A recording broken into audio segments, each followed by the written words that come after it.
gure helburua da ikastetxeetan zabaltzea digitalizazioa, ezta? Eta gaur egungo erronka da unitate digitalak sortzea. Horretarako, azaltzeko eta irakasteko, etorri dira Ikateon jendea, bendaukagu Amaia, horatzean daude Maialen eta Izaro, Maialen eta Josune, Izaro falta da, Izaro eta Torri, eta, haiek azalduko digute zer den, nola sortu eta bat, dena, bideoa, grabazioa, gero txantilloiak eta material osoa egongo da haien web orrialdean, eta baita gure saipen ere, gure web orrialdean, eskatu nahi duzuena, eta gero, bi orduko saio batean ezin da den azaldu. Orduan, sakondu nahi baduzue, edo informazio gehiago nahi baduzue, haiek joaten ari dira, ikastetxe batzuetara, joan dira azaltzera nola sortu unitate digitalak, eta zuen ikastetxean ere formakuntza hori luzeagoa eta sakonagoa jaso nahi baduzue, jarri horremaetan nahiekin, eta, baina gurekin, eta eskerrik asko baina. Eskerrik asko, Sergio. Bigarren aldia da bere hona etortzen garena, eta lehenik eta baina eskerrik asko Sergiori berriro zuekin egoteko aukera emateagatik, ez? Gu gara Ikateon, daukagu ikuspegi bat, horrek ez du esan nahi gurea dela onena, gurea dela bakarra, gu bat osuna kontatzera guk unitate digitalen kontua nola ulertzen dugun, eta, baliteke ados egotea edo ez, orduan, sentitu libre edozein momentutan, mozteko, galdetzeko, kritikatzeko, eta, nahi duzuen esateko, bai? Helburua da hemen konfiantza gero bat sortzea, danon artean, gehiago ikasteko.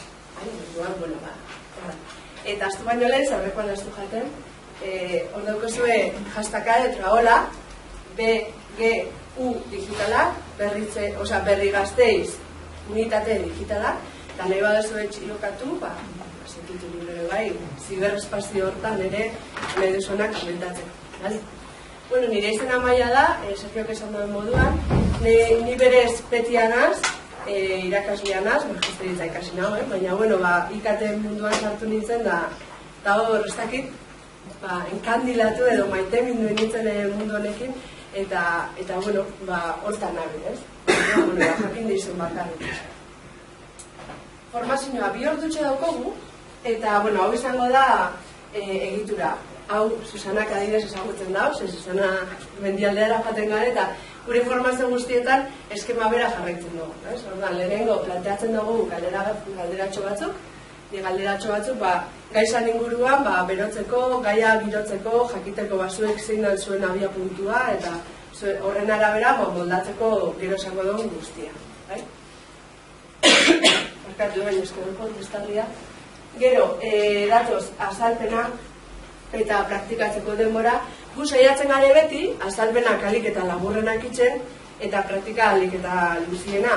Baina gaizan arabera, baliteke azalpenak bizkat gehiago luzatzea eta praktika bizkat gutxitsua izatea.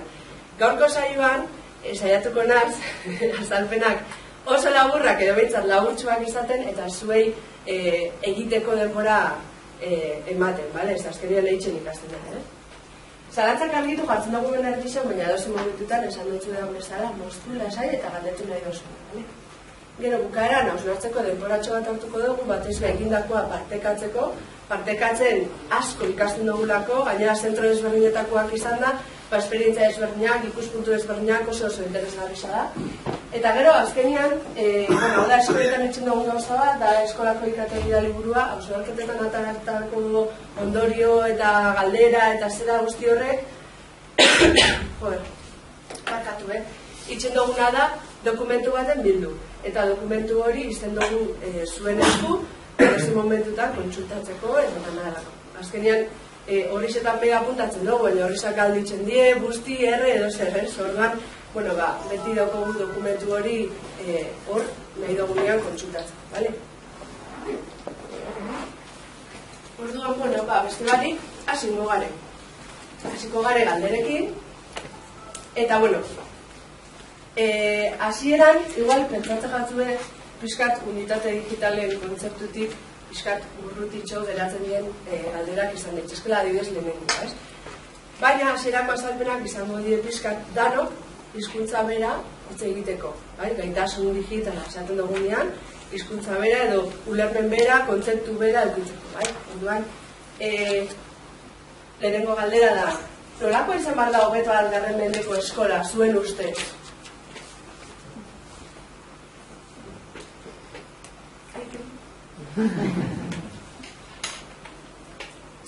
Norbaitek erango dauz, zer ez?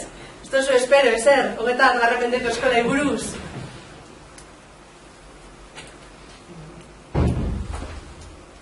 Ez tozu egin bian berba? Orduan diosiko naz, A ber, ze espero dozue? Eskola bat, teknologia asko erabiliko dagoena? Teknologia gutxi? A ber, norbaitek esan dauz, zer? Ez? Vale, talde zaila zari, Anima maia.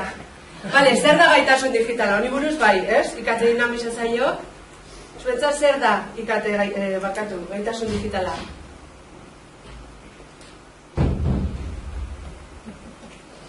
Inok ez da esan bian ezer? Benetan? Nik uste du gaitasun digitalekin, ikate tresnak erabili, zerbait lortzeko daukasun arazo bat, edo eginkizun bat, edo ezagutu tresna batzuk erabili eta arrakastatsua izan. Oso ondo, eskerrik asko, Susana. Norbaitek antzeko zerbait edo desberdina, edo zerbait gehitzeko? Bale, oso ondo. Bale, borduan, banatuko ditugu postitan mesedez, postitoriak, eta oin bai, oin ez tozuen dirber, orduan idatziz, mesedez, erantzun. Idatzi mesedez, zer da zuentzat unitate digital bat. Bai? Definizioa. Bale? Orduan, banatuko ditugu postitak, eta idatzi behar dozuen unitate digital bat zer da, definizioa. Bale?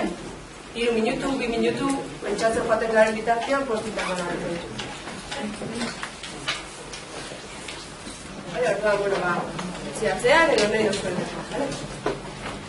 Bueno, 21. mendeko eskolari buruz hitz egin behar dugu, zatitxo bat, sikiera, eta horretarako lehen ulertu behar dugu testu ingurua zeina. Asko hitz egiten dugu teknologiari buruz, baina ulertu behar dugu era global baten. Zergatik ari gara hemen unitate digital batei buruz berbetan, ez?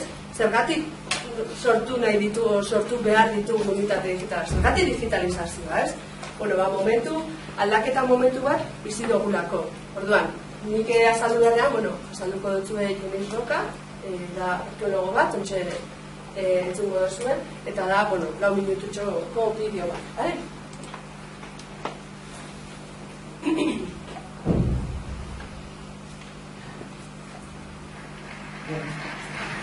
Me llamo Jenis Roca, nací en Girona, 1966, tengo 45 años.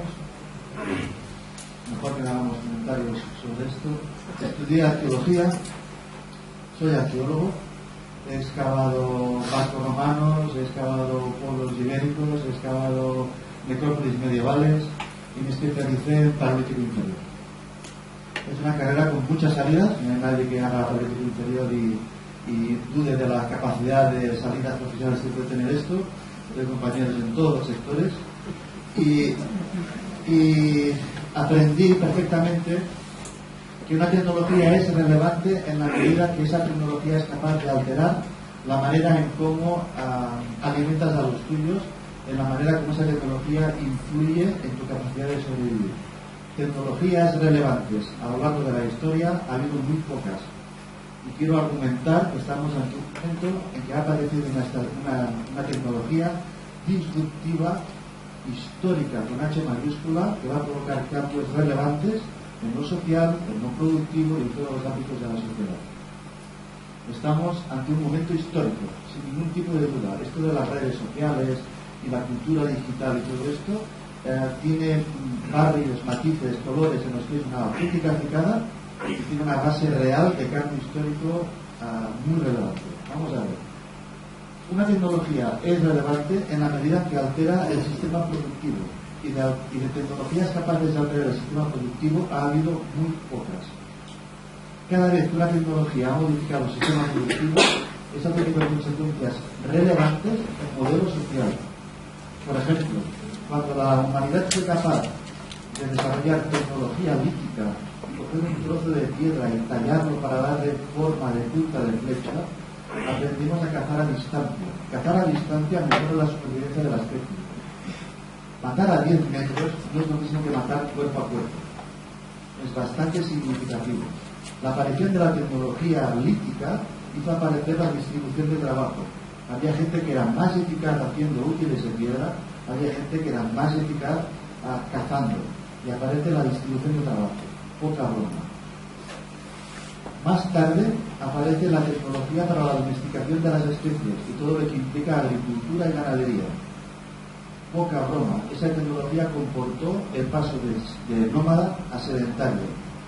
Implica la aparición de almacén de grano y implica la aparición de la propiedad privada.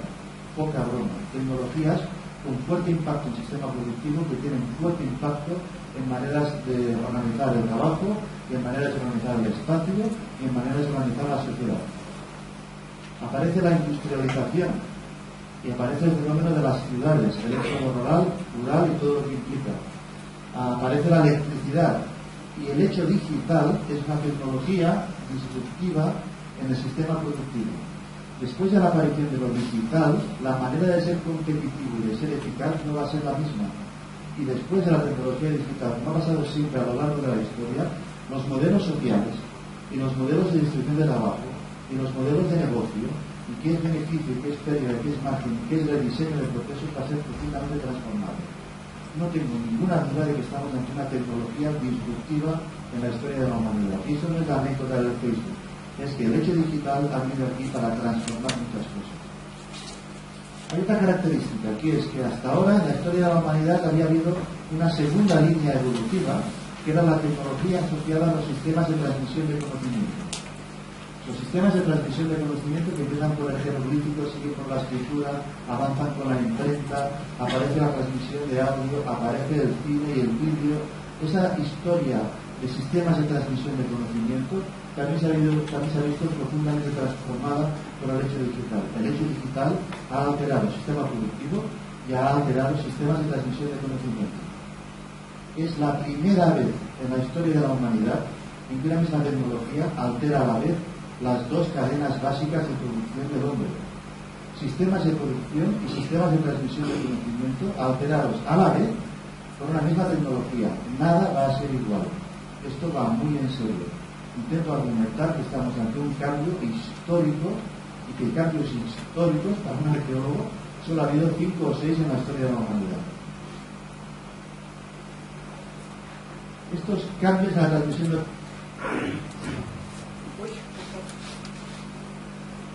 Orduan, nik hemen esanik egoz asko, baina arkeologo batek esan da igual argisa ulertzen dugu, ez? Momentu oso garrantzitsu baten bizi gare, aldaketa digitalizazioak daukon implikazio guztixak, ez die frikien gauza bat, ez? Danok kontuan hartu beharreko gauzak, ez? Aldaketak sozialak, aldaketa ekonomikoak, eta hainbat aldaketa mota eragiten ditu. Orduan, aldaketa momentu honetan, guk be, jarrera berrixak, jakintza berrixak, gaitasun berrixak, garatu behar ditugu. Eta hori, non garatu behar dugu? Non garatu leke hori? Eskolan. Etorkizuneko pertsonak eskolan daz, eta gure ikasle die. Orduan, aldaketa honen implikazioak danonak die, baina aldaketa honen ardura neurri handi baten zeinera da? Guria da. Orduan, guk lehenengo gauza, unitate digitalen diseinuakin hasi baino lehenago, sentitu behar duguna da ardura hori. Eta ardura ez marroi bat bezala. Bai, ez askotan, ez, ardura, baina hori bebai. Baina da, lidergua. Osa, guk lideratu behar dugu. Hau, gure erronka da, ez da marroi bat, da aukera bat. Eta guk sentitu behar dugu aukera hori lideratzeko beharra, sentimendua eta pasioa. Zeinek sentitzen dago hori, hemen? Zuek sentitzen dago zuen, nik bai. Zu? Zeinek sentitzen dago, altzago eskua. Bueno. Ikusiko dugu. Gairon, a ber, zezaten duzue. Espero dut esku gehiago bat. Bueno, orduan, aldaketa momentu honetan, ulertu behar dugu eskola ze testu ingurutan dauen. Nondi gatoz eta non gauden. Nora goazen? Ikusiko dugu, etorkizuna ezin dugu asmatu. Etorkizuna etorriko da. Baina nondi gatoz eta non gauden ulertziak lagunduko duzku gauzak zentzuz eta logika zeitzen. Ez inposatzen digutelako. Bai? Orduan, nondi gatoz? Gatoz gizarte industrial batetik, bai? 19. mendeak. Baina gatoz, bai? Hori pasatuta dago, bai? Hola, ni ez da ideala, baina hola negotia da 19. mendeko gela baten egitura, ez? Danok niri begira eta nire bentxapa botatzen, ez? Orduan, hori da nondi gatozen, baina hori aldatu behar da. Lehen, ikasketa mekanikoa saritzen zan edo bultzatzen zan, ez? Gogoratu eta errepikatu. Hau nun ikusten da gaur egun? Azterketak, azterketak normalean horrelakoak dira. Irakasleak esan dako zerbait, gogoratu behar dozu, eta azterketan, bota. Baina, irakasle batek esaten dago, aprendizaje bulimiko. Hartu da, bota. Transmisioaren pedagogia, zan. Pedagogia hori zezan, ez? Errepikatzen. Ni goratzen ez eta beti kontatzen dut anekdota iguala, ez? Ni naz oso ikasle zaila, ze beti nago galderak itzen. Orduan, nik DBH irun, fizikan, ez nagoen ulertzen. Eta hori zergatik, nik nire memoria oso txarra da, ez? Osea, ez bada gauza oso garrantzitsu bat ez dut gogoratzen, ez? Orduan, klaro, ez badot ulertzen, ezin dut gogoratu. Orduan nik beti nenbilen. Eta nire fizikako irakasle batek, sentitzen dut, grabatuta geratuko dalako, ez dut esango izena, baina esan zuzan. Hori ez ulertu, hori ikasi. Bueno, momentu hori, izan zen, erabaki nagoena nik zientifikotik endintzera jungo. Eta gaur egun, motivazio asko duko hori ikasteko, ez? Baina, momentu horretan, hori sustatzen zanez, nik ezin izan nagoen hori garatu, ez? Eta, garrantzitsuena, gaitasune garrantzitsuena nola ez, memoria zan. Baina gauzak aldatzen dabiz, ez da? Edo ez? Bai, oso ondo. Orduan, gaur egun gizarte digitala edo jakintzaren gizartean bizigare. Horrek dako implikazio guztixekin. Ez duzko muten denpora, baina, hor jakintza berrizak, gaitasun berrizak, balio berrizak, eta bat ez ben moldagarritasuna saritzen da, ez? Moldagarritasuna, konbetatuko duguna. Ikasketa aktiboa bultzatzen ari garen, poliki aldatzen goiez. Eta ikasketa aktibo horretan ikasleak protagonista jartzen dugu berdian, eta berak egiten ditu gauzak, ez? Azkenean egiten ikasi pedagogia John Dewey, ez daki noiz, aspaldi, 20. mendean proposatutako pedagogia hori orain hasi gara garatzen edo behintzat praktikan jartzen, esperimentazioa. Eta gaitasune garrantzitsuena gaur egun, gauzak asko aldatzen dienez, aldaketa horiek baloratzen eta aldaketa horien aurrean ikasten lagunduko duzkun sormena, jarrera kritikoa, moldagarritasuna, pentsamendu disruptiboa, hori da, hor die behintzat gaitasune garrantzitsuena gaur egun. Hau danok ikusten dugu? Bai? Bai. Azken finean, eta, Baumanek egindako metafora bat oinarri hartuta, pasatu gara, egoera aldaketak, hori be, natura zientziakoa da, baina hori ikasi nagoen, solidotik likidora pasatu gare. Zer da kultura solidoa? Badagoza zurrun bat, mugitzen ez dana, bai? Jakintza estatikoa zan, beti, ez zan aldatzen. Urtetik urtera testu liburuak bardinak ziren, pinpan, beti. aldaketak eta errepikapenak, ez? Aldaketak gutxi eta motzelak. Zien aldaketa baina ez asko. Eta errepikapena segitzen zen. Gaur egun, likidora pasatu gare. Horrek zesan nahi dau. Jakintzaia aldakorra da. Ikerketan gauza behi zauritzen dio, orduan jakintza berriza sortzen die eta gauzak birplanteatu egiten die, aldaketak egoten die. Eta gainera, eremu askotan edo bentsat gai jakin batzuetan aldaketak bizixak die eta azkarrak. Orduan, horren aurrian, behar dugu sormena eta moldagarritasuna. Batez be moldagarritasuna. Guri enbeste kostatzen jakuna. Gu beste kultura batetik gatoz, ez? Eta konpartitzea eta hori dana, hori esan bez. Baina, aldatzen gabiz. Gero gaseosa etorriko da, ez dakigu etorriko da. Baina, behitzatu, momentu honetan, badakigu, likido izateko gaitasuna garatu behar dugula. Likidoak esan nahi dau, botila baten, edalontzi baten, edo itxaso baten forma aldatzen dugula. Moldatu egiten garela. Eta hori da oso baliagarria. Ez bakarri guretzat, batez be, gure ikasleentzat. Orduan, homo digitaliz izan behar gara. Hau ez dut nik esaten, oso politxa geratzen da, baina hau Manuel Areak esaten da, dela La Laguna Universidadeko katedratikoa, Kanarietakoa, eta iruditzen jat oso interesgarria. Ezken finean, 6 alor planteatzen ditu, eta diek garatu beharrekoak. Alde batetik, berrikuntzarekiko jarrera baikorra izatea. Lehen esan duguna, aldaketak eta berrikuntzak ikusi behar ditugu aukerak bezala. Jarrera baikorra euki behar dugu, ez marrai bat bezala. Baina badat oso aldatzen da, ez? Nik neria ondo egiten duten moduan. Inok ez dago esan, hori aldatu behar duzunik euneko unian. Oinarte goza asko egin ditugu ondo.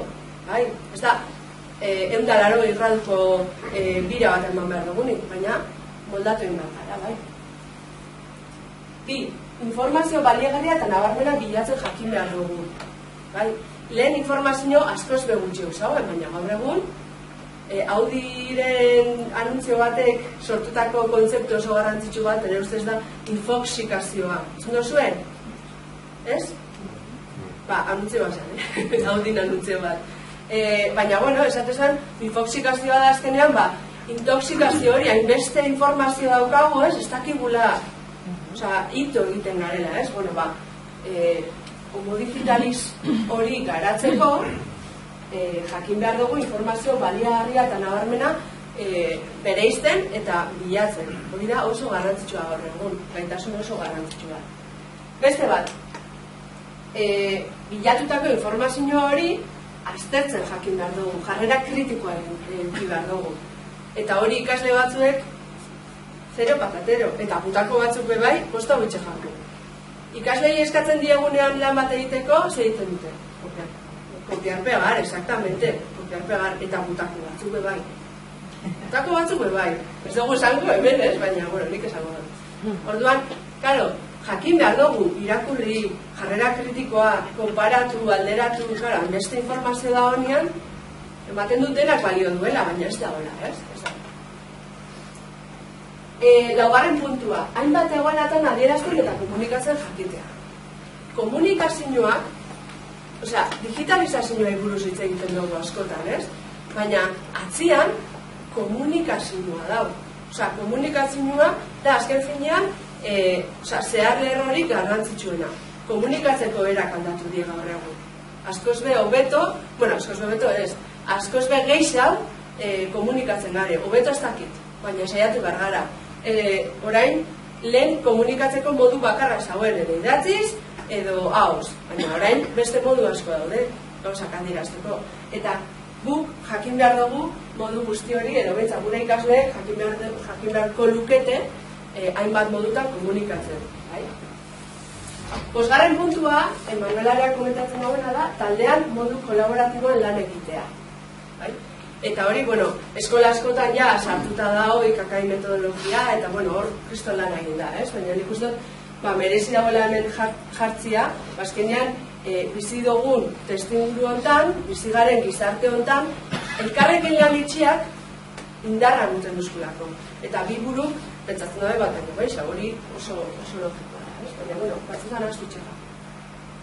Eta azkena, eta nik uste dut, danan ikuspegi global bat emoten dagoena da azkenean, gainerako guztiekin segarren puntu bat, problema praktikoak konpontzen jakitxe. Gure ikasleek ez dute zertan jakin hori, azterketa baten zelula bat zer dan azaltzen, ez? Jakin behar dute egunerokotasunean sortzen dien hainbat egoeretan, egoeren aurrean jakintza horiek aplikatzen. Hori da gure ikasleek garatu behar dutena. Baina gure ikasleek garatzeko zeinek euki behar dago. Guk euki behar dugu. Orduan, lehenengo puntua da guri buruzko kritika bat egitea, autokritika bat egitea, eta pentsatzea, ni gaire ez hau egiteko? Baditut gaitasun hauek, azkenean ni ere dunaz. Orduan, jakin behar dozen zutien nire gabeziak, hori oso garrantzitsua da. Eta hori da, 21. mendeko eskola. Guk ego hobetzea, hezkuntza hobetzeko eta gure ikaslei hobetzeko bideak ematea. Eta hor sartzen da, bai, esan. Ez da, ginduzka Amerika nago. Hemen ikusten dugu guztiak, digitalere barra. Ze barkatu? Hemen zuka ipatu dituzu balio guztiak predigitalak dira. Predigitalak dire, bai. Nik ez dut ikusten apaute digitala planteatuta dagoen bezala nondik nora datorren. Hala, beti saiatu izan gara, izan izanetik, ikasleek eta gu berrikuntzetara irekita egotea. Informazioa bilatzera eta modu kritikoen tratatzea, hori izan behar dugu beti. Eta berdin jarraituko nuke, planteatu dituzu paradigma guztiekin. Momentu honetan behintzat, ez dituzte berrikuntza nondik nora datorren. Bai, berrikuntza, nik ez dut esan ezer berririk esango nauenik, azteko. Ez, baina esan nahi zut, egiten ditugu eskema oso paradigmatikoan, como digitaliz eta gizert, eta ez dago bendetako ekarpen berriri.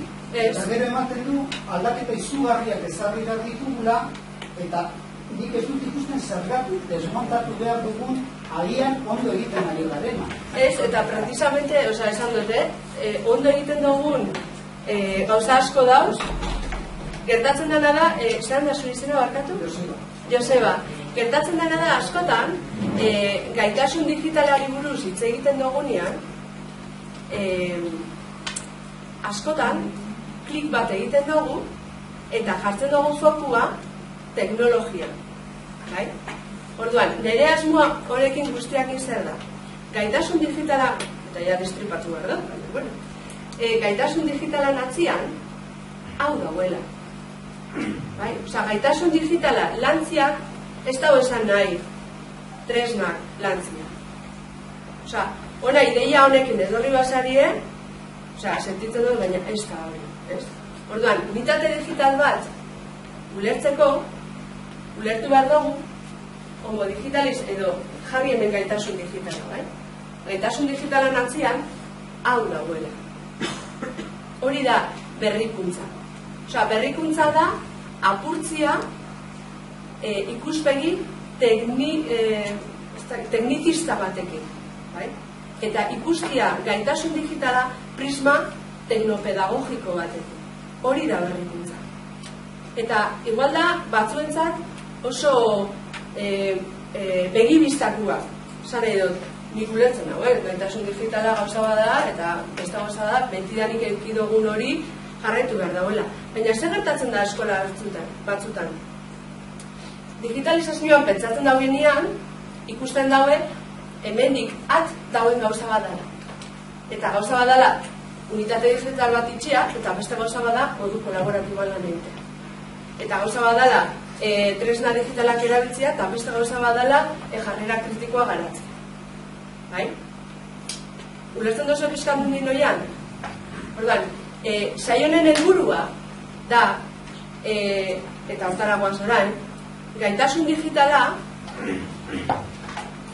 honetan oinarrituta ulertzia. Bestela ez du zertarako gaio. Askotan pentsatzen dago ez, onatorriko die gaiuei buruz berbetan, o ze tresna berri dauden, guk ez dugu lan hori ditzen. Por supuesto, ematen dugu formazioa gaiu ez, tresna digitalen inguruan, ez? Baina beti hau ulertuta eta hau oinarri hartuta. Gaitasun digitala ikuspegi teknopedagogiko batetik begiratuta. Eta posten ez asko Joseba, zuk esaten baduzu ez dagoela berrikuntzarik, ze horrek esan nahi dau, en linea gabizela, ez dakit nola esan, zuk ja pauso hori eman da daukazula. Gaitasun digitala modu honen oinetan oinarrituta ikusten dozula. Ez dakit erantzun dutza da zure galderari.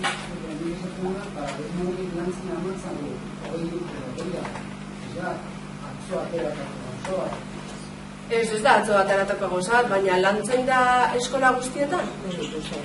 Beste gauza da, eta hau da, berformulatu ere landuko dugu. Hori da.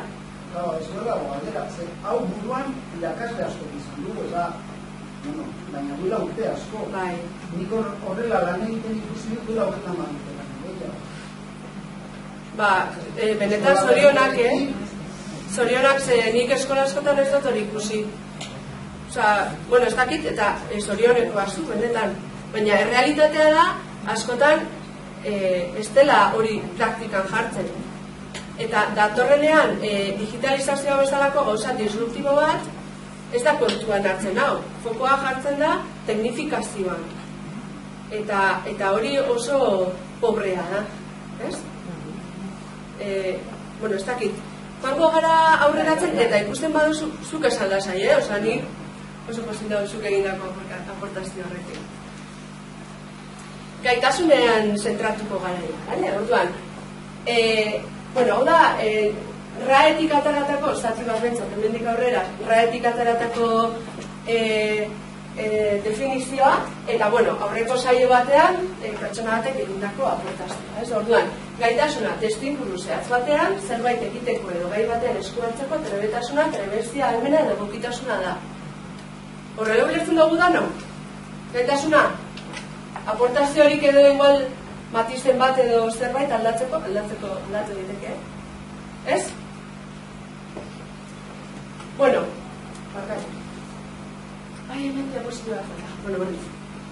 Orduan, galdera da. Gaitasuna hau baldin bada, hizkuntzarako gaitasuna, edo matematikarako gaitasuna, argi daukagu. Zergatik ulertzen dugu batzuetan gaitasun digitala erabilera hutsa bezala? Ez? Zaizue gertatu? Gaitasun digitala, tresnak erabiltzea. Baina, gaitasun hau bada, gaitasun digitala ez da tresnak erabiltzea, ez? Hori ikusten dugu? Bai? Guk ikustea ondo dago, baina ia kurrikulumak. Azkenean kurrikulumak esaten dagoena bete behar dugu, ez? Orduan, oinarrizko hezkuntza amaitu duen ikasleak kompetentzia digitala eta mediatikoa izan behar du. Bi izen erabiltzen dituzte, baina gauza bera, kompetentzia digitala edo kompetentzia mediatikoa. Kompetentzia digitalaren arloko esparru europarraren hildoan, egungo herritarrek eskatzen duten alfabetatze eta gaikuntza funtzional osoa bermatzeko. Kompetentzia hori ezin da neurtu baina baliabideen erabilerari edo erabileraren maiztasunari buruzko datu kuantitatiboen bidez. Aitzitik, aztertu behar da ea baliabideak modu egoki eraginkor, etiko eta arduratsuan aplikatzen diren bizitzako alor eta egoeretan, pertsonen intimitatea errespetatuz. Alegia, ea informazioa bildu, aztertu eta antolatzen den, eta ezaguera bihurtzen den, bai zeregin bat diseinatzean eta planifikatzean, bai ekoizpen digital multimediak sortzean, banakan nahiz taldean. Oinarrizko hezkuntza amaitzean, bizitza osoan ikasteko eta kompetentzia berriak eskuratzeko tresnak, zerbitzuak eta konexioak ezagutu behar dituzte ikasle guztiek. Hau irakurri duzuen noiz bait?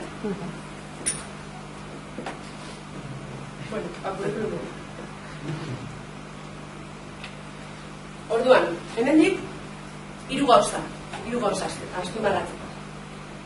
Alde batetik, ezin dela neurtu kompetentzia, baliabideen erabilerari edo erabileraren maiztasunari buruzko datu kuantitatiboen bidez. Orduan, nik tresna digital pila bat erabiltzen dakit. Eta hori ez da digitalki gain zarenan seinale bat, izan daiteke edo ez, ez dauka zertan. Osea, aztertu behar da, ea baliabideak modu egoki, eraginko, etiko eta arduratsuan aplikatzen diren bizitzako alor eta egoeretan, pertsonen intimitatea errespetatuz, gainera balioekin. Orduan, ez da zenbat, baizik eta nola. Orduan, askotan, planteatzen dugunean, teknologia erabiliz, nik genial erabiliko dut. Ja, zertarako, zer egin nahi duzu, zein da helburua. Hori da garrantzitsua, ez tresna. Tresna aldatuko da. Gaur da, geniali bihar izango da, txupi. Beste gauza bat. Oinarrizko hezkuntza maitzean, bizitza osoan ikasteko eta kompetentzia berriak eskuratzeko tresnak, zerbitzuak eta konexioak ezagutu behar dituzte ikasle guztiek. Horrek zer esan nahi dugu? Gaitasun digitala dala zeharlerro bat. Eta laguntzen duzkula beste gaitasun batzuk garatzen. Eta horrela ulertu behar dugu. Ez da gauza isolatu bat. Eta azkenik, beste gauza bat azpimanatzeko da, kurrikulumak ulertzen dagoela kompetentzia digitala esparru europarraren hildoan. Nortzuk ezagutzen duzue esparru europarraren hildoa? Altzau eskua. Zuek bai. Bueno, ez du balio, esan edot, kurrikulumak esaten dagoena, bete behar dugunez, ez du balio nik motu propio gaitasun digitala ulertzen duten moduan aplikatzia. Esparru europarra behar dugu. Eta esparru europarra Ditchcom da. Bai, Ditchcom, behintzat belarrira, esagutzen duzue, bai, ez da? Orduan, bueno, azkar, post eremu, informazioa, komunikazioa, edukiak sortzea, segurtasuna, eta arazoa konpontzea. Orduan, ikusten dozuenez, tresnak erabiltzearena, informazioa kudeatzeko, bilatzeko esan daiteke, edo komunikatzeko, edo edukiak sortzeko, segurtasuna bermatzeko, eta arazoa konpontzeko. Orduan, ikuspegi global hori kontuan hartu behar dugu gaitasun digitalari buruz ari garenean. Orduan, nola landu dezakegu gaitasun digitala klasean edo gelan?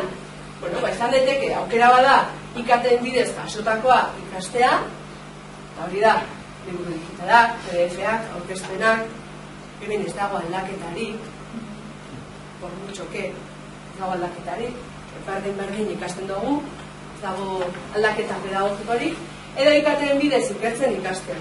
Eta hemen, ikerketa, Josebak esan duenaren hildoa, ikerketa txertatzea egunerokotasunean gelan ez da berrikuntza bat, baina egia da teknologia digitalak ikertzeko aukerak zabaltzen dituela.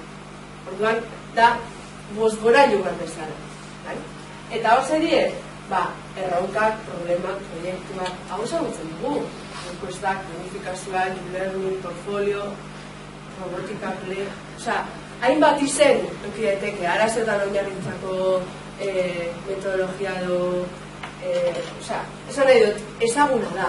Metodologikoki ezagutzen dugu aldaketa hori.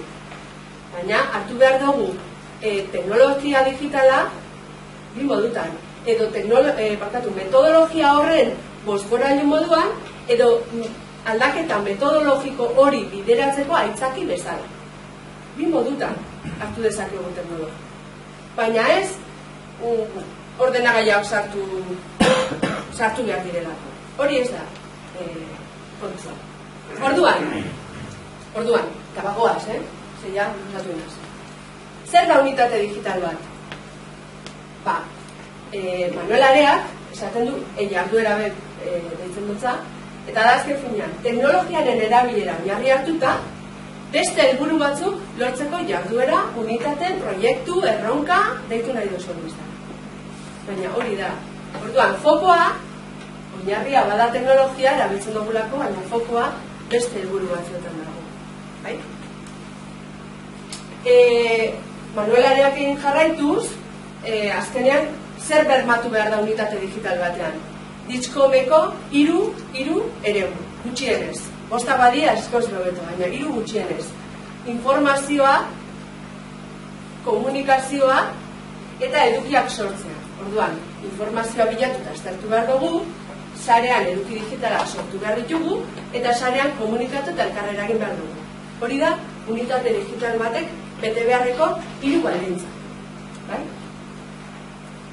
Erroka bat proposatu dezakegu. Problema bat maigaineratu edo gelan sortu dezakegu. Proiektu bat bultzatu, urteosokoa, ikasturte batekoa, astebetekoa, bardin da. Azkenean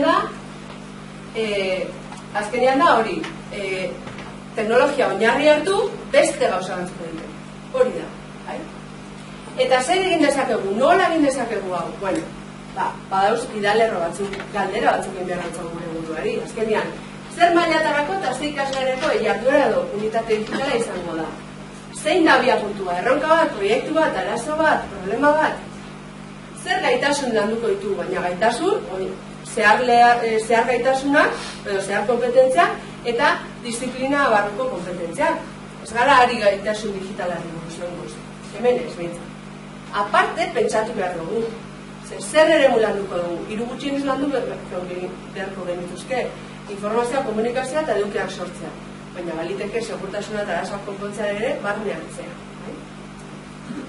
Eta gero ja, zehaztuko dugu, zer eduki edo jakintza landu behar ditugu. Nola antolatuko dugu, zein izango da prozesua, ez?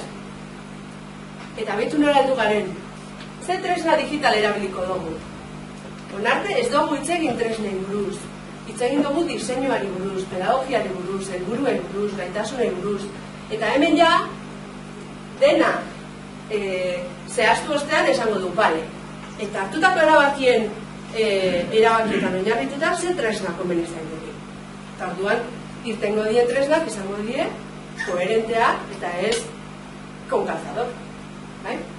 Eta bueno, gero zer emaitza espero dira edo nola balatuko dugu. Bale, hau, Susanak ere ezagutzen zauen, mendialdean ere esan genuen. Baina, pentsau ginen, behar zala alako instrumento bat diseinu hau errazteko. Orduan, guk egin duguna da dokumentu hau aztertu, dokumentu hau ezagutzen duzuen? Bai? Bueno, oso dago, guri asko gustatzen zaigu, eta unitate didaktikoak egitea eta balatzen hezkuntza esparru berria. Gure ustez, hemen faltadie gaitasun digitalarekin lotutako gauzatxo batzuk. Orduan, egin duguna da, kanbas bat prestatu. Ezagutzen duzue proiektuak diseinatzeko kanbas batzuk, konektatretek egiten ditu. Norbaitek entzuna ditu? Ez? Bueno, hasieran atzera botatzen dago, baso asko da zelako, baina esalduko zen, bai? Orduan, hau beteta diseinua egiten da. Orduan, lehenengo lerroan, zehazten dugu, zer landuko dugu. Zehar kompetentziak zentzu dien, disiplina barruko kompetentziak, kompetentzia digitalaren zer eremu, hemen behian daukezue azalpentsua, zer bete behar da. Eta arloak edo eduki, zein, disiplina artekoa ere izan daiteke proiektua edo unitatea. Bigarren lerroan, nola landuko dugu, hau da, prozesua. Eta hau, da dokumentu honetatik ataratakoa, ez dugu ezer berririk asmatu. Eta da azkenean, hasierako fasean, bai erronka proiektua aurkezteko jarduerak, garapen fasean, ikaskuntza berriak txertatzeko, aplikatzeko jarduerak, zeintzuk izango dien, aplikazio eta komunikazio fasean, ikasitako aplikatzeko edo kanporatzeko komunikatzeko jarduerak, eta orokortze eta esperientzia fasea ikasitakoak beste gora batzutan aplikatzen. Orduan, hemen jarduerak zehazten ditugu. Hirugarren lerroan, ebaluazioa. Ebaluazioa, hasierakoa, prozesuala, oso garrantzitsua, eta amaierakoa, prozesuarena eta ikaskuntzailea.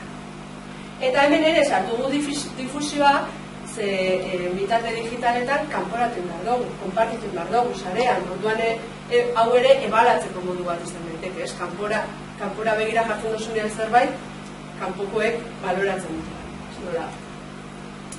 Eta azkenean ja, diseinu guztia eginda, zer behar dugu hau guztia egiteko? Zer baliabide? Zer pertsonek hartuko dute parte? Zer gela behar dugu? Arkatza, poligrafo, papela, zer dena ez da digitala izango, ikusiko dugu. Tresna digitalak, claro, tresna hauek, zean behar dira, lotuta egon behar dira, prozesuan proposatutako jarduerekin. Bestela ez daukate lekurik hemen. Eta ze taldekatzen dugu, ikakain metodologia erabiltzen badugu, beste ez dugu, bestela, igual taldekain behar dugu, binaka, banaka, nahi duzu. Horrek ez du esan nahi, unitate digitaletan egiten dugun dena digitala izan behar den. Hori, mesedez, kendu burutik. Hemen kontua ez da ordenagailu hartu eta dana ordenagailuan egitea. Egin daiteke hasierako fasean debate bat, grabatu edo ez, berdin da.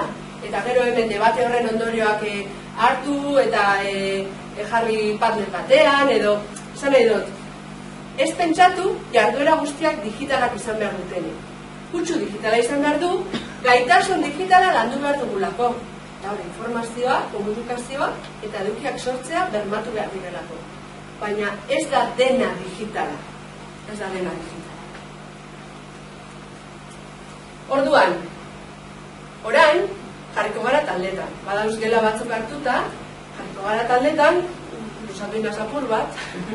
Orduan, ordu erditxo bat hartuko dugu, bai, zea itxeko, taldeka, unitate bat diseinatzeko. Noski, ez dozu egin behar, dana, baina behintzat, lanketia egin, hitz egin, eta ikusi nola ulertzen dozuen, ez dozuen ulertzen, ze arazo sortu aldien kanbasa betetzen dugu dian, gero zuen eskoletan sortu aldien arazoak izan daitezkenako, bai? Guk ekarri dutzu dugu, ez naz hartuko, gero ikuko duzu aukeria sartzeko nahi baduzue, ekarri dugu adibide batzuk, bai?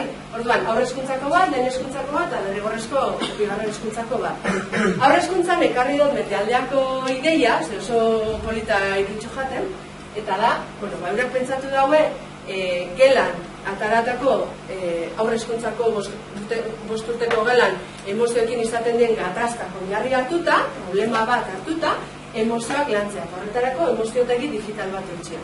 Ondion itxen dabiz, baina ideia oso politxa da, emozioak ez die digitalak, supuesto, ez die digitalak, baina kutsu digital bat jarri nahi dutzi, ez? Lehen hezkuntzan, guk egindako ikun interaktiboa dauko hemen, azkenean da, linealtasunarekin beti lantzen da, hasiera, korapiloa, bukaera horrekin apurtu, eta pizkat, ez linealtasuna landu lehen hezkuntzan. Basantoka, como kreatu propia aventura, edo ez da ninazten horrek liburu. Baina hori digitalean etxe.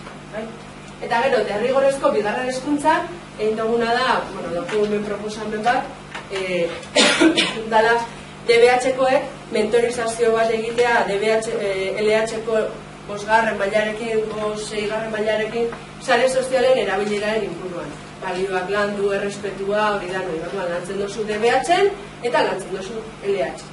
Orduan, azkar esan da, horrek izan daitezke unitate digitalen eredu bat. Orduan, zuen txanda. Egingo dugu, zenba gauz guztira? Ez da, zenbatu, baina 3 gela daude, orduan banatzeko. Ze azkenean, ariketaren helburua zen, pixkat, egoeran jartzea, eta diseinu horretan sortzen die pixkat zalantzak eta azaleratzea, bai? Orduan, helburua 3 minututxo hartuta, azaltzea zer pentsa duzuen. Bago pentsatu dugu, gaitasun hau elatzea, eta pentsatu dugu ariketa mota hauek egitea, eta horrela ebaluatzea, eta erramita hauek erabiltzea, eta iaztea, bai? Bai. Nahi badozuzuke azaldu pixkat? Edo zetorri, horti? Saiatu bai. Gure gaia da Gabona.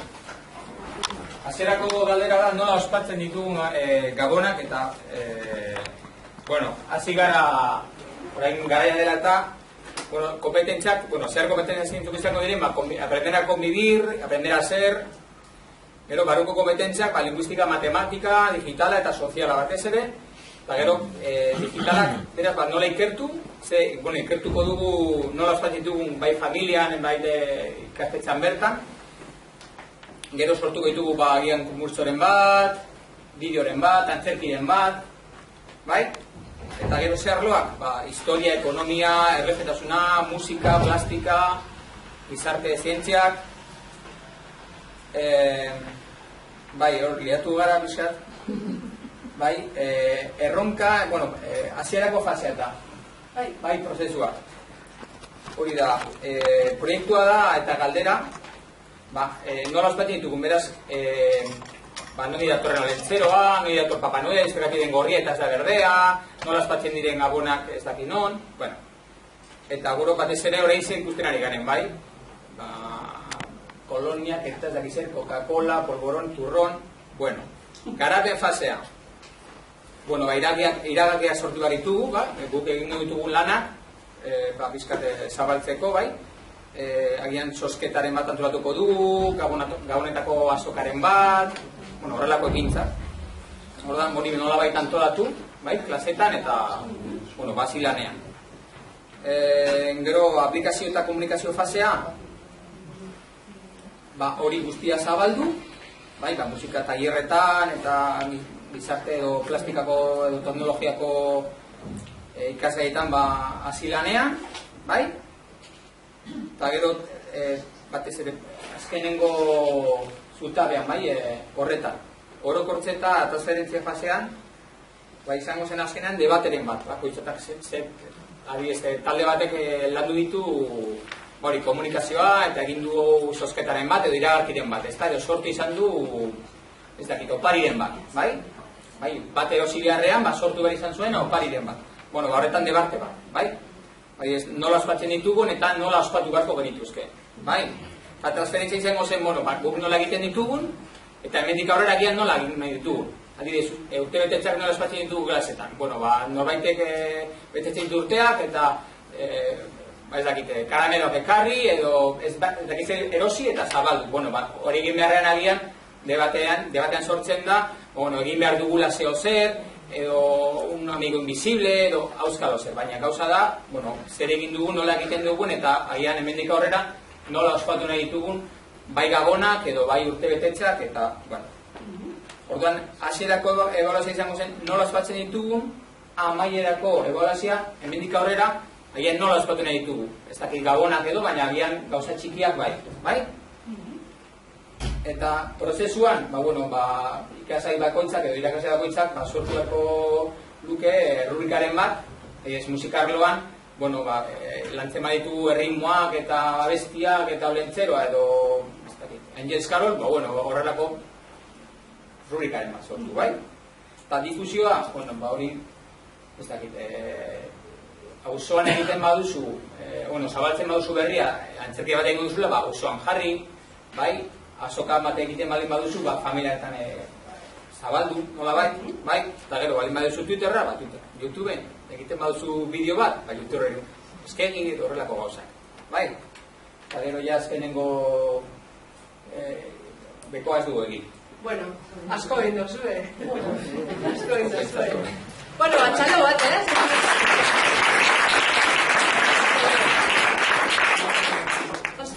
Ez daki, zehar kompetentziak eske guztiak lantzen dira, azken finean. Gero disiplina barrukoak izan daitezke, bai natura aldekoak, bai gizarte aldekoak, eta hizkuntzarekin lotuta, testuak ere idatzi beharko dira. Kompetentzia digitala, Google Mapak eta sortu beharko dira, pista jolaserako, informazio bilketa, landareak direla eta fitxa berezi batzuk prestatuko ziren.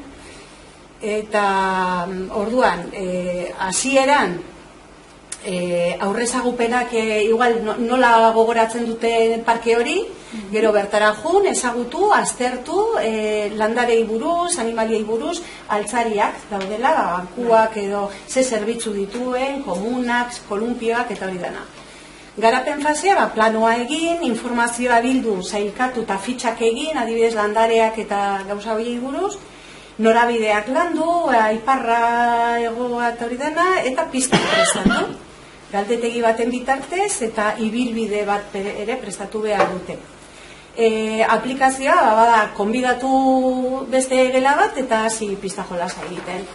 Eta Hori da, orduan, orokortze transferentzia fasea, egindakoa blogean kontatu, eta gabeziak udaletxekoei jakinarazi. Ebaluatu, nola ebaluatu, hasieran, proiektuaren helburuak zehaztu eta ikasleekin konpartitu, eta prozesuala eskatzen diegun gauza bakoitzak oso ondo azaldu nola nahi dugun beraiek gero ematea, informazio fitxa hori, zer eduki behar du, zea tal, eta nola idatzi behar duten, edo nola prestatu behar duten. Eta amaiera, autoebalbaketa, zein zuziren helburuak hasieran, zer lortu duten, eta hor gogoeta egin, eta beraien iritzia bota. Eta difusioa hor dago, bloga, testuak, pista jolasa bilduma bera ere publikatu alda, eta gurasoi ere oharrak egingo zaizkie, aterako garela, eta beraiek ere idatzi beharko dute, egun honetan joango gara, eta bidana. Eta launaka pentsatu dugu, taldekatzea, gutxi gora dira, eta tresna digitala, Google Maps, impresio aukerak ere, gero pistak egiteko, argazki digitalak erabili, eta hor gelditu gara. Bueno, ez da gutxi, ez? Oso ondo.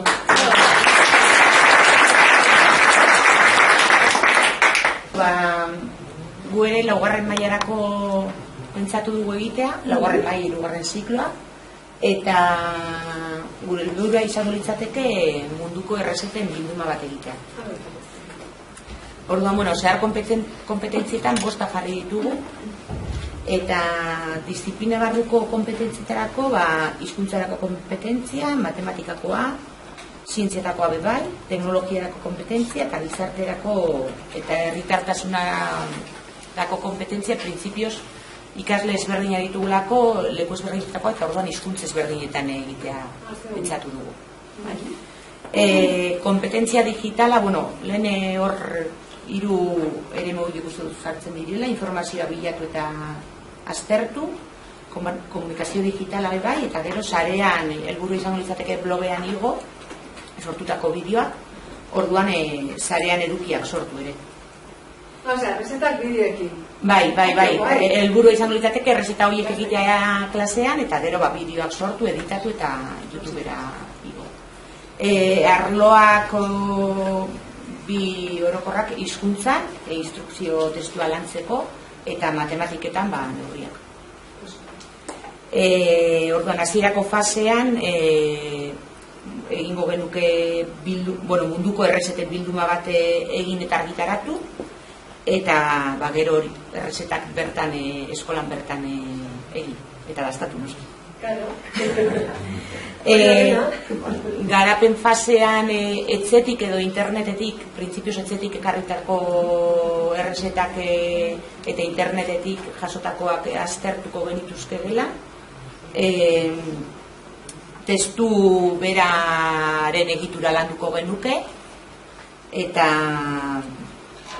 errezeta horiek testu hizkuntza ezberdinetan garatu. Aplikazio eta komunikazio fasean, aukeran erosketak egin aldira eskolako auzoan, eta errezeta horiek sukaldatu. Prozesua garatzen dugun bitartea, prozesu hori grabatu, eta gero bideoa editatu, testuak idatzi, eta igo, eta azken helburu izango litzateke blogera igotzea. Eta gero ere bilduma egitea. Eta orokortze eta transferentzia horretan egin dugu posible izango litzatekela umen urtebetetzeak ospatzen direnean, landutako errezetak edo beraiek nahi dituztenak zean egin eta ekarri guztiok gastatzeko. Eta horra heldu gara. Bueno, ondo. Hor tresna digitaleak eta ikusten dira zeintzuk erabiliko duzuen, YouTube eta ondo. Txalo bat, A ber, hau, olentzero lastera atorriko denez, goazen eskutitz bat idaztera. Bai, oso ondo. Gurea zentratu gara batez be horre, ez dakit errezabagatik, ez dakit zarete, baina prozesua horretan hasi gara, eta aurreko dana joan gara saltoka, baina ertiko horretatik hasi gara. Orduan erronka izango zen, olentzero laster etorriko denez, goazen gelan adostera dan artean, ze opari edo zer behar dugun gelarako. Barkatu zen mailatarako da? Hasi-hasikoan. Vale. Olentzero hori eskuntz bat idazteko, hasi-hasikoan, hortik uste dut anordua horrela genetara, bai? Vale. Orduan, egin duguna da, hasierako fase horretan, horrelako mai inguru bat egitea talde handian, ikusteko zer da eskatuko dioguna Olentzero hori. Adostu orokorrean talde handian, ze opari edo zer izango da eskatuko duguna, eta gero, danon artean zehaztutako hori, talde txikietan, garapen fase horretan, talde txikietan ja erabakitako opari horrei forma eman. Erabakitzen bada bidai bat egin nahi dugula, opari bezala, ea zemotetako bidaia, nora joateko, zelan finantzatuko da, hori da, bai. Hori izango zen, ahozko lanketa, baina aldi beran ere idatziko dugun eskontuna, fase horretan ere ingo dugu gutunaren inguruan lanketa, ikusi ze gutun bat adazen, ikusi zelako testua da, zelako zatio dazkan, eta hori da. Aplikazio eta komunikazio fase horretan izango zaina gutuna idaztea, erabaki dugu zer egingo dugun, orduan gutuna guazen idaztera, taldeetan eta hori, eta gero danon artean gutun bat adostu. Eta gero, orokorketa transferentzia fase horretan, honako egora bat sortatzen bada eskolan, arazo badagoela eskolako zerbaitekin, ea nola idatziko genioke, mota honetako eskutiz bat, zuzendariari, eskatu nahi diogulako, ez dakiz zer konpontzea edo hobetu nahi dugula jolaz partia. Eta gero egin ditugu, hori, ikut ditugu beste puntuetxe bakarri, ze arloak edo dukina, hor jarri dugu, arloak izango litzateke, euskara jo dugu hizkuntza, baina esan dugu izan zitekela hiru hizkuntzetan ere gauza desberdinak lantzeko. Eta testuak aukeratu dugu, hori, ahozkoa izango zen debatea, mai ingurua, lantzea, eta idatziz gutuna idaztea.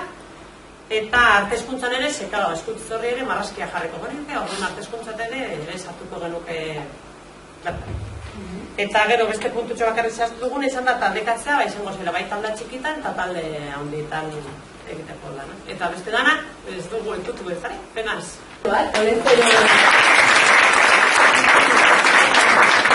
Lehen hezkuntzako 3. ziklorako edo. Eta, atalak ez genituen oso garbi. Zehar konpetentziak pixka bat guztiak sartzen dira, zer da bai linguistikoa, bai komunikaziorako kompetentzia, elkarbizitza, izaten eta pentsatzen ikasi, hori guztia. Eta disiplina barruko kompetentziak, linguistikoa, talde lana eta beraien arteko lana egiteko, eta arte kompetentzia ere sartuko zen, argazkilaritza egongo zen, edo diseinua, edo... Eta kompetentzia digitalak, hor gargarketako teknologia, baina uste dute esan nahi zenuena zen, bai produktu bat sortu, interneten edo produktu bat sortu, eta informazioa bildu ere erabiliko genuke hori da. Zatu bat duzue, kompetentzia digitalean, hori da. Zein? Komunikazioa, informazioa sortu eta edukiak sortzea. Bai. Eta arlo eta edukiak ingelera, noski, teknologia, eta gero gaiko eduki linguistikoak edo lantzen ari ganen. Prozesuan, hasierako fasean hartuko genituzke egunkariak ikusteko eta ikasteko pixkat ikusteko nola den egunkari bat, bai fisikoak eta bai digitalak ikusteko. Eta gero taldeak banatu, bakoitzaren ardurak banatu, bakoitzak zer egin nahi duen eta zer egin dezakeen, eta hori gutxiko da. Gero garapen fasean, digitala etorriko zen amaieran. Garapen fasea izango zen, edo argazkiak sortu, edo eskuz egin behar dutena, eta gero beraien artean zuzenketa egin, eta gero ja bai garbira pasatu modu digitalean. Eta aplikazio eta komunikazio fasean gelan erabiltzea egunkari hori berriak ikusteko eta irakurtzeko gure artean, eta beste eskolako pasatu, bai linka blogan ipintzeko asmoa geneukan, edo bai modu fisikoan. Eta orokortze eta transferentzia fasean, hemen lortzen ditugun kompetentzia guzti horiek eta lan egiteko modu guzti horiek islatu daitezke bai euskara delan, bai gaztelania delan, edo egunkari bat orokor bat sortu, edo teknika horiek ipuin bat sortzeko, edo dana. Eta hori da denbora mandikuna. Bueno, tresna digital asko daukuzue. Hori da, bai, eske da. Egunkari bat sortzeko, bai. Oso, ondo.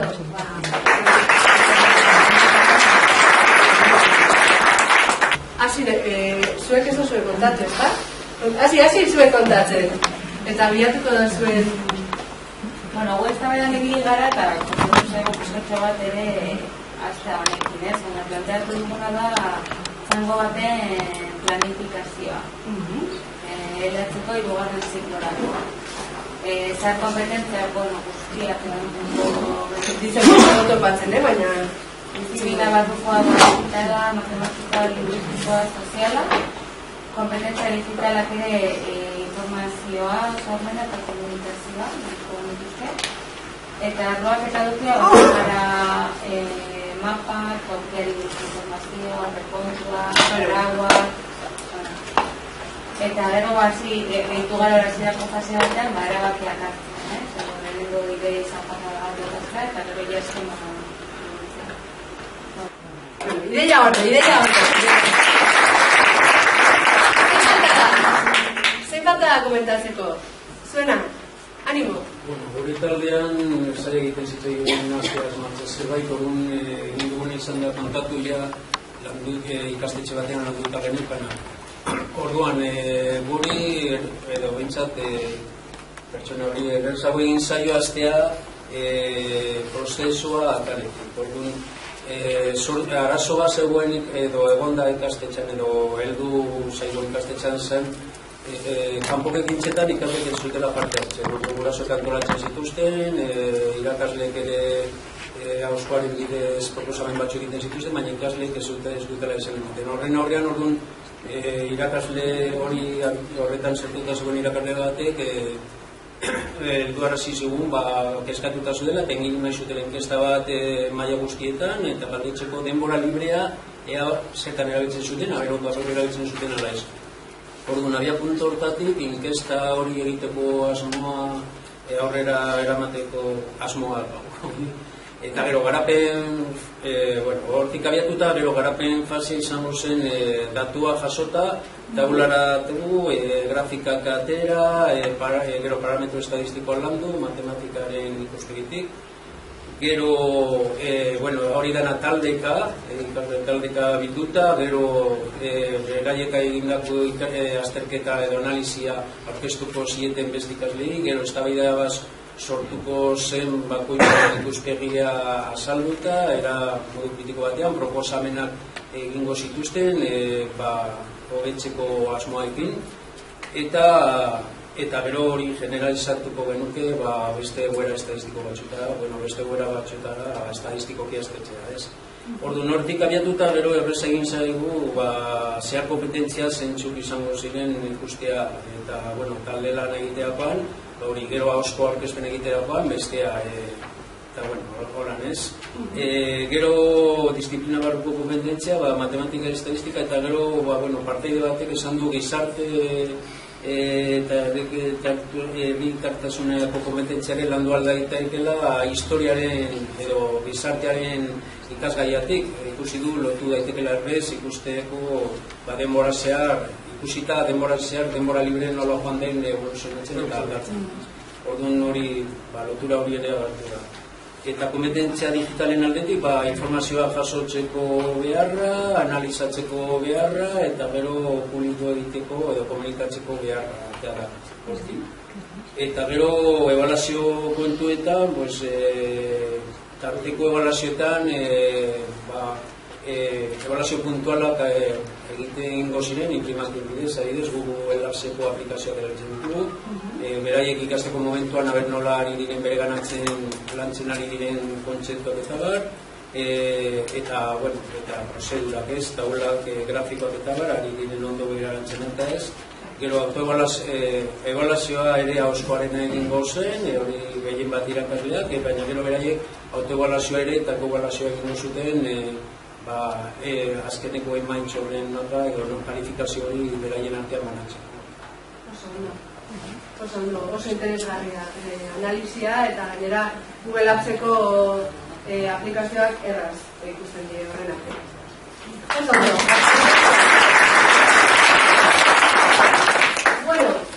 Guk plantatu duna da lehen hezkuntzarako gizarte esparruan erdi aroko gaia lantzea. Orduan, bueno, pixkat zentratuko naiz prozesuan da evaluazioan, porque, bueno, kompetentzien ataian hori, orduan, prozesuan hasiko ginateke hasierako fasean hori dituzten horre ezagutzak edo galdetegi baten bidez egite, edo baita ere hori beraiei irudi bat eman da bertze elementu identifikatzen dituzten irudi horretan eta gero proiektuaren ekoizpena aurkeztu, zer egin beharko duten, igual beste urtetako proiekturen bat erakutziz edo pixkat motibatzeko. Gero garapen fasean izango litzateke informazioaren bilaketa eta aukeraketa eta taldeka lana banatu. Taldeka, ingo genituzke talde heterogeneoak, laukidetakoak, eta talde bakoitzean, bakoitza jungarko litzateke informazioa bilatzen eta gero denen artean anon komunian jartzen. Aplikazio eta komunikazio fasean, izango litzateke egindako proiektu hori blogean zintzilikatu, baita ere ikusten genuen aukera erakusketa bat egiteko edo inkluso antzerki lan bat egiteko. Eta orokortze eta transferentzi fasean proiektu hori lantzeko edo lantzean erabili dituzten ezagutzak beste proiektu batzuetan aplikatzea. Eta, hor tresna digitaletan fotos narradas edo dagoela horreko herramienta bat eta edo antzekoak. Galdetegiak egiteko ere erabili daitezke. Eta gero, ebaluazioan, lehen da bizi, hasierako ebaluazioan galdetegiaren bidez, ze ezagutzea dituzten eta bat, eta baita ere sortutako eztabaida. Gero, prozesua ebaluatzeko, haber nola aritzen diren lanean, haber denok parte hartzen duten, edo bat behiratzen dagoen, edo, pixkat, eta baita ere, jarritako epeak betetzen dituzten. Pixkat hori ebaluatzeko izan daitezke, baita ere, sortu daitezke gehiago, baina, denbora mugatuaren eukenez, eta gero, amaierako ebaluaketan, izan daiteke, talde bakoitzak bestei azaldu egindako lana, eta, ikusia benetan lan dutena barneratu duten, porque askotan hori, kopiar pegar egiten dute, eta ez dute ez da irakurri ere egiten, eta, bintzat, galderaren bat egin, da, benetan dakiten egindakoa. Eta gero ere difusioa, blogaren bidez. Ondo.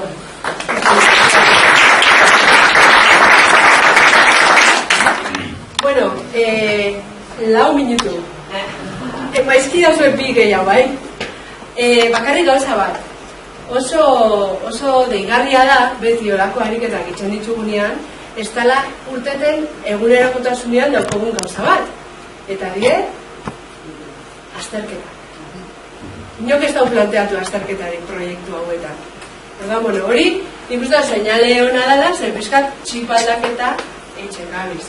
Eta, ez duzkumon denbora asko sakontzeko eramintetan eta bi orduko saio bat oso txikia delako, baina, honek ematen dau, peskat bidea erramintek modu logiko baten pentsatzeko. Hori da bidea. Orduan, post-it berdeak banatuko ditugu, eta 3 minutu, edo 2, igual nahikoa da postu epikin, eskatuko dutzuet berriro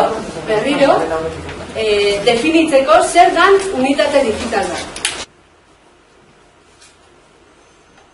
Bueno, listo. Orduan, jasoko ditugu postitak, bai horiak eta bai berdeak. Baina, altza eskua, mesedez, zenbatek idatzi dozuen zerbait desberdina. Zerbait desberdina. Bai, nortzuk idatzi dozue gutxi gora bera gauza berdina. Bai, vale. Bueno, asmoa da, pizkat, asmoa zan hori, lantzia, unitate digital bat, zer da ikuspuntu teknopedagogiko baten aldetik, bai? Eta galdera baten nahi dutzuet, ez? Hasieran galdetu dutzuet, aldaketa momentu bat utzi dugula, eta lidergoa, entzat guk eki behar dugula, irakasleok eki behar dugula. Orduan, zeintzuk uste duzue liderrak zariela? Zeintzuk pentsatzen duzue? Gaitasun, unitate digitalak itxeko gaitasuna daukozuela eta liderrak izan zariela. Hau pas, Susana. Hau pas. Vale, orduan, amaitzeko, bideo oso labur bada, bai, minutu bat da, eta, bueno. Probablemente hoy la he pifiado más que nadie en la historia del Kung Fu, en la historia de China, en la historia de las pifias. Probablemente. Y los 5, me cachis, ¿quién lo diría? Me odian a tope. A tope. ¿Cómo va a poder Shifu convertirme en el guerrero del dragón? Mire, yo no soy como los 5. Yo no tengo garras, ni alas, ni veneno. Hasta Mantis tiene esas cositas. Tal vez debería dejarlo y volver a hacer fideos. ¿Dejarlo? ¿No dejarlo? ¿Fideos? ¿No fideos? Te preocupas demasiado por lo que ya fue y por lo que será. Hay un dicho. El ayer es historia. El mañana es un misterio. Sin embargo, el hoy es un regalo. Por eso se le llama presente.